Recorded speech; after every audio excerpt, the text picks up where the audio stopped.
Dear 12th class students, hope that you are all fine. आज जो हमारा topic है वो है dominance and challenge to US in economy and ideology. How is US dominate. हमें पढ़ना है कि जो यूएस की डोमिनेंस कहते हैं कि इनका कितना गलबा है, इनका कितना इम्प्रेशन है पूरे वर्ल्ड पर. And challenge to US in economy, और यूनाइटेड स्टेट्स ऑफ अमेरिका जो है इनको कौन कौन से चैलेंजेस है आज, उनको किन किन चीज़ का टक्कर है आज इनकी इकॉनमी को. इकॉनमी हम कहते हैं जो science of income and expenditure होता है, या जो टोटल इनकम है, या जो रिसोर्स है, मीन्स ऑफ प्रोडक्शन है, जिनकी वजह से एक मुल्क की मईशत जो होती है वो चलती है और उसमें दिन ब दिन इजाफा होता है, या मुल्क में कितनी आमदनी है वो चलती है. तो ये हमें पढ़ना. एंड आइडियोलॉजी, और उनकी आइडियोलॉजी क्या है. आइडियोलॉजी हम कहते हैं साइंस ऑफ आइडियाज़ को. ये क्या सोच रखते हैं, और उनकी आइडियोलॉजी को भी चैलेंज है पूरे आज दुनिया में. हाउ इज़ यूएस डोमिनेट, और किस तरह से यूनाइटेड स्टेट्स ऑफ अमेरिका जो पूरी दुनिया पर अपना इम्प्रेशन जमा के रखा है ये कैसे है. Politics is the study of power. Politics की एक मीनिंग है स्टडी ऑफ पावर, जिसमें हम पावर को स्टडी करते हैं और देखते हैं कि किस तरह से एक इंसान, एक ऑर्गेनाइजेशन, एक स्टेट, एक रीजन, एक कंट्री, एक नेशन ताकतवर बनता है, पावरफुल बनता है. और ये जो पॉलिटिक्स है ये स्टडी ऑफ पावर है. मतलब कि पॉलिटिक्स इज दैट, मतलब part of study which deals with the power. तो in today's power packed world, अब जो आज की दुनिया है जिसमें बहुत सारी कंट्रीज़ के पास बहुत बड़ी ताकत है, both individuals and groups want to gain and retain power. हर कोई इंसान हो या कोई ग्रुप हो, कोई नेशन हो, कोई ऑर्गेनाइजेशन हो, हर कोई चाहता है कि मुझे ताकत हासिल होना चाहिए और इस ताकत को फिर रखना चाहता है हमेशा के लिए, ताकि जो इसके सेल्फ इंटरेस्ट्स होते हैं वो फुलफिल हो जाए. The same is true even about world politics. और यही बात जो है ये पूरी जो दुनिया में पॉलिटिक्स चलती है उनके लिए भी यही बात इसी तरह से सिमिलर है. Countries all over the world are engaged in a constant struggle to gain and retain power. जो पूरी दुनिया में कंट्रीज़ है, वर्ल्ड जो नेशंस है, ये एंगेज है, बहुत ज़्यादा मसरूफ़ है, बहुत ज़्यादा ये मतलब बिज़ी है किसके साथ, इन ए कंस्टेंट स्ट्रगल, एक लगातार ये कोशिश करते हैं, जद्दोजहद में ये बिल्कुल एंगेज है कि किस तरह हम पावर को हासिल करें और किस तरह हम इस पावर को रिटर्न करें. This power is in the form of military domination.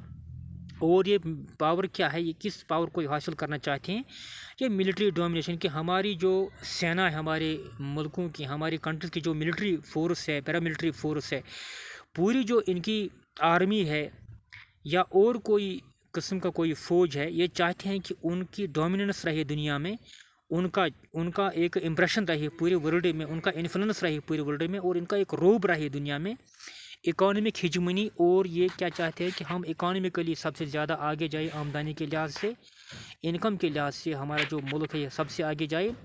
Political monopoly, और जो हमारी सियासत है, हमारी राजनीति है, ये इसका भी गलबा रहे पूरे वर्ल्ड में. एंड कल्चरल सुपीरियरिटी, और हमारा जो कल्चर है, जो हर एक मुल्क का अलग अलग कल्चर होता है, और कहते हैं कि culture is a mirror of the country. और हमारा जो कल्चर है, ये कल्चर भी ये हमारा जो ये पूरे वर्ल्ड में फैल सके, ताकि हम अच्छी तरह से पूरी दुनिया पर अपना गलबा जमा सके.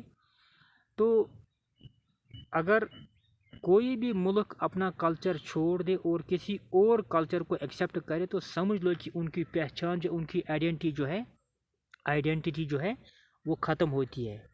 तो हर एक कंट्री को चाहिए कि अगर वो खुद की पहचान रखना चाहते हैं, अगर वो खुद अच्छी तरह से अपने मुल्क की पहचान रखना चाहते हैं, अपने कौम को ज़िंदा रखना चाहते हैं, अपने कौम को कंटिन्यू करना चाहते हैं, तो उनको चाहे कि वो अपने कल्चर को मेंटेन करे और प्रिजर्व करे.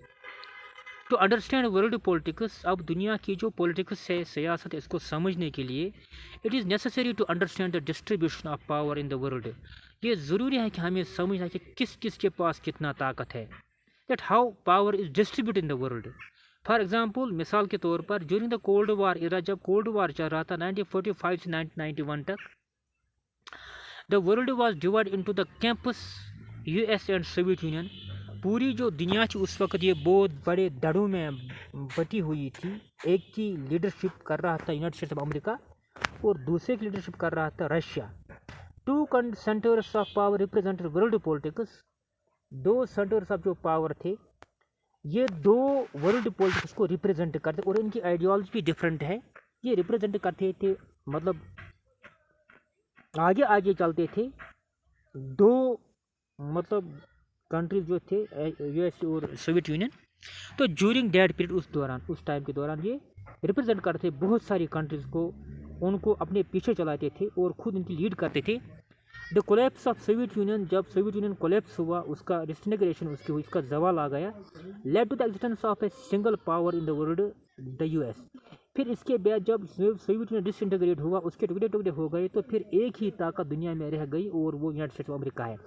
It dominate the world politics. پھر اس کا اثر پوری دنیا کے پولیٹکس پر رہا.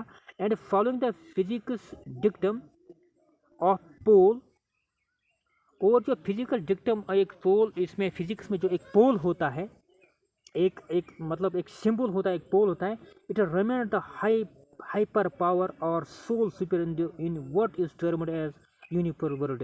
پھر یہی مطلب ایک رہ گیا ہائپر پاور، ہم کہتے ہیں جو سب سے زیادہ طاقتور ہو، اور جس کو ہم یا ان ادر ورڈس ہم کہتے ہیں کہ یونیپول ورلڈ ہے، جس میں صرف ایک ہی کنٹری پوری دنیا میں طاقتور ہوتی ہے، تو یو ایس اے ہے. ہاؤ ایور، مگر it would be better to describe one centre of power in world politics by the term hegemony. جب پوری دنیا میں ایک ہی ملک طاقتور ہوتا ہے تو اس کے لیے بہتر ہوتا ہے کہ ہم کس ٹرم کو یوز کریں، ہیجمونی ٹرم کو. ہیجمونی کو ہم کشر پرسن سے دادگی ونا کریں.